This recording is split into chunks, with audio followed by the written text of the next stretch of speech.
C'est la vidéo numéro 14.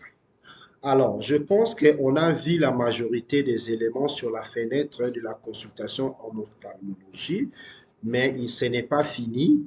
Alors, on était arrivé jusqu'au niveau du rendez-vous. Alors, on doit retourner un peu au niveau de l'image. Pourquoi? Parce que le médecin aussi peut réaliser quelques examens qui vont nécessiter les images à intégrer. Alors ici, quand on clique sur les images et fichiers archivés, comme on avait vu avant, il y a tous les fichiers images, PDF, de tout format. Alors, le médecin aussi, supposons qu'il a fait son examen avec l'appareil, l'appareil va générer les images ou bien d'autres formes de fichiers. À partir de n'importe quel moyen, on peut l'amener dans l'ordinateur. Ici, on suppose que le fichier est là, les images sont là. Supposons qu'on a fait une OCT. On vient avec le bouton droit. On copie ça. On va faire simplement du copier-coller vers le logiciel dans le dossier du patient concerné. Nous sommes là, nous retournons sur la fiche de consultation de Mianda. On vient sur images et fichiers archivés.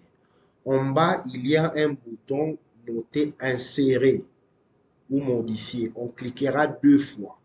On clique 2 fois, il nous donne le dossier qui a déjà de l'image à l'intérieur. On clique sur le bouton droit et puis on clique sur coller. On clique sur coller, on ferme. Vous allez voir que c'est déjà affiché ici, le résultat de l'OCT. On peut même ouvrir ça. On peut ouvrir.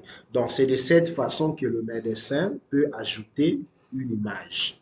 L'infirmier aussi peut le faire ou bien une autre personne à qui on a donné cet accès. Alors, comme je vous disais dans une des vidéos, le bouton achever est très important parce que nous tendons déjà vers la fin de la consultation, là où le médecin doit achever ce qu'il a fait comme prestation pour que ça soit retracé dans les honoraires, dans les statistiques aussi. Parce que jusque-là, rien ne montre que le médecin fait ça, ça, ça. C'est juste des écrits. Alors, on va cliquer sur achever. Supposons que le médecin a fait la biomicroscopie, il doit cliquer 2 fois sur achever. Le médecin, comme j'avais dit avant, il ne verra que l'exact qu'il est censé réaliser.